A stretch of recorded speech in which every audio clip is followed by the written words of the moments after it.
Okay, we're standing on the grounds of Cedar Grove Cemetery and Church. Obviously this would have been Cedar Grove. We're near the ghost town of Gaitor, G-A-I-T-O-R or E-R, depending on who you believe.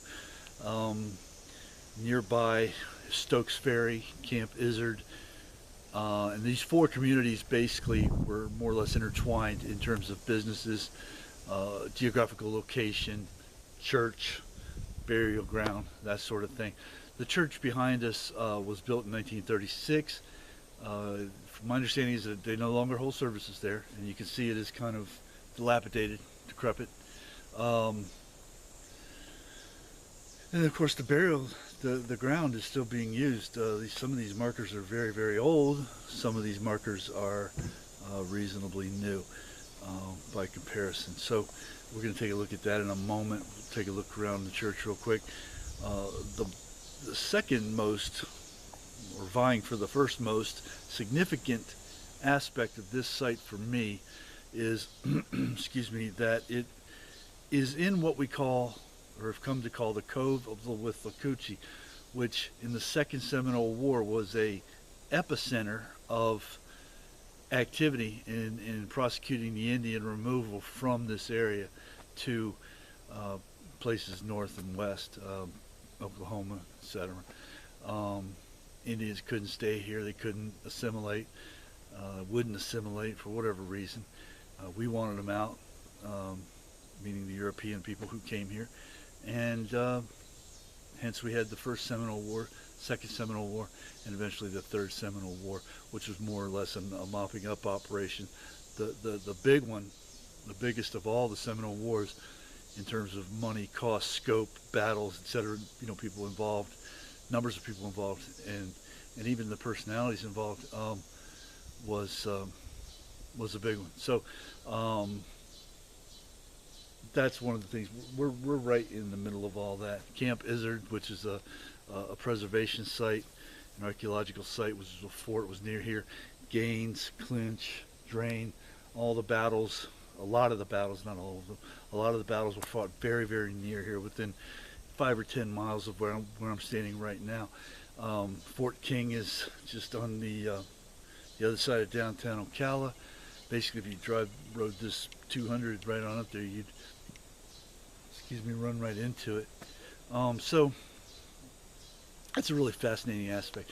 And of course, once the Indians were removed, placated, whatever, gotten rid of, the ground became available for settlement. And from 1842 until 1880s, there were very few people here comparative to what would come here from 1880 on, and then from that point it more or less exploded. But in the late 19th century is when these areas, both sides of the river, started seeing much more European settlement. So we're going to, for various reasons, and so we're going to just take a quick look around, see what we can see. Okie dokie. Oops, I'm going to flip my little thing around so I can figure it out. Alright, and that's a really cool church. Very basic, obviously. I mean, standard, I'll say Florida cracker, but for lack of a better term, I'll say Florida cracker design. It's a box. And you have windows, big windows directly opposite each other. Not as big as some of those we've seen earlier, but in earlier designs.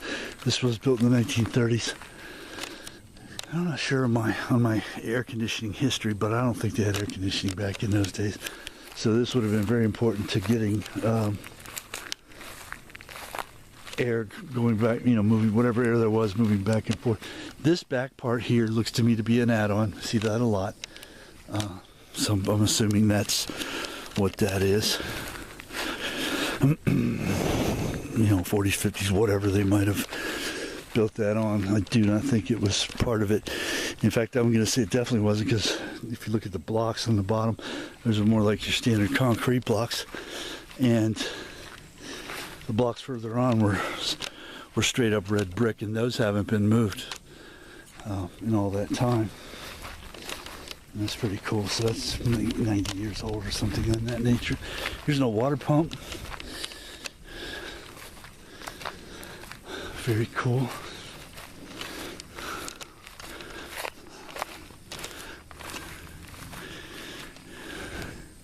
And I should also say that this area right now is a very good area, very nearby. There are some ruins that I've seen other people have found, but they're on private land, and I haven't yet been able to get too much more information on them.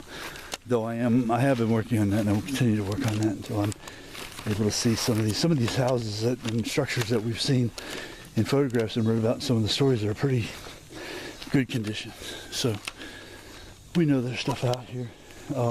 This is on the, I can't never pronounce this correctly, but it's the Alpata Tastanaki Preserve. And that's butchering it, but since it's one of the few unpronounceable words in the state park or state preserve catalog, shouldn't be too difficult to find. We're on the south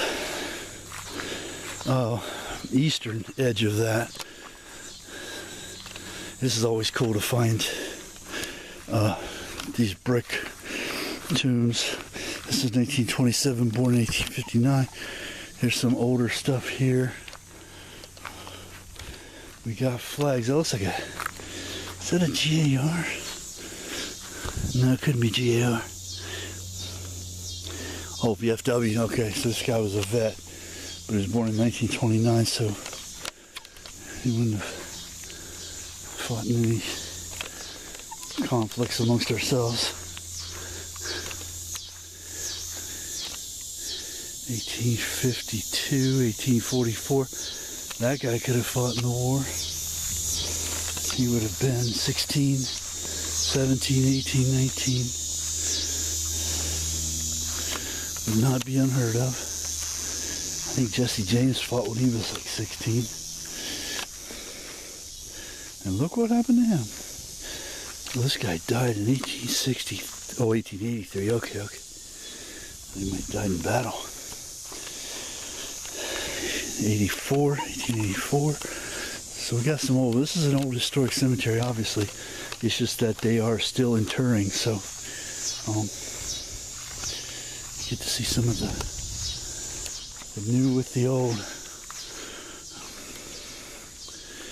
This is 2015. This is one of those like my dad and Joyce have. They've got their names and their birthdays inscribed and their plots already selected. All they gotta do is put them in it.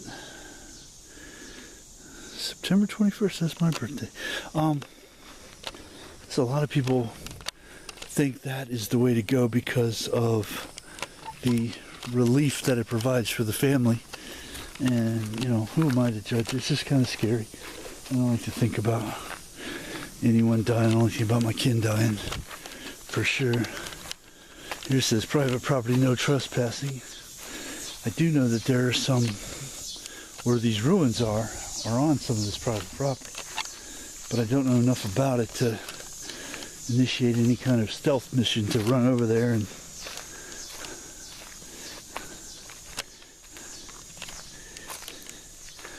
hunt them out. Here's some old limestone. Oh, and here's the lovely research assistant in her super sexy River Before Worn sundress. Yummy, yummy, if I do say so myself. Oh, wrought iron. Wrought iron's always a good sign in the cemetery. 1952, 1926.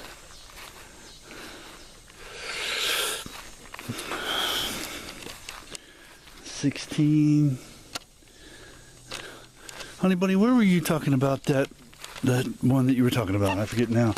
Oh, we got a reb sitting over here. Good for you. This is Confederate war veteran Neil Gillis. Wow, he was a youngin'. I got the wrong flag again though. What was it? Oh, you were talking about United States Cavalry, Tennessee. Cavalry of Tennessee. Where does it say that at, Dove? Oh, that's the Indian War guy you were talking about. That's a good one, too. Glass jars all over. Do you know? Oh, what is it? Oh, no, sure don't. Mason jar. Maybe somebody's having a drink to him or something. I don't know. They're all over. This guy was loved because he's got all kind of little flowers and stuff over here. Indian War veteran. 1894. He might have been an out west Indian War veteran. You know, not necessarily only Seminole Indian War veterans. That's pretty neat. So this is obviously the older section. Cope.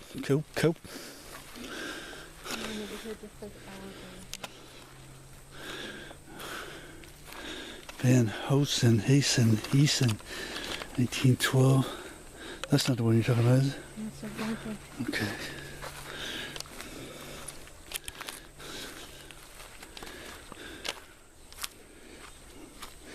Oh, yeah.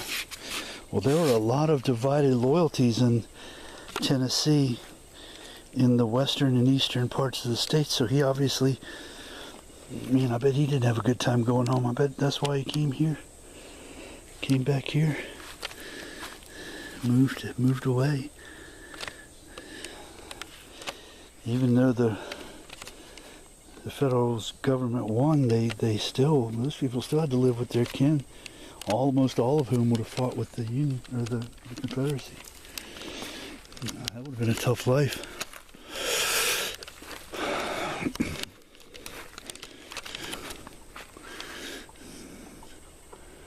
And for all of his life, he would have been ridiculed. Every time he rode by, went to the store, every time somebody saw him in church, they'd have known he was the guy that fought with the Yankees against his kin. Oh, our baby. Oh, that's sad. That's sad. Alright, we're going to wrap this tour up and take some pictures and move on down the road. Didn't expect to get to come here today. I'm glad we did. I've been passing by this thing probably 15 times and never came in here.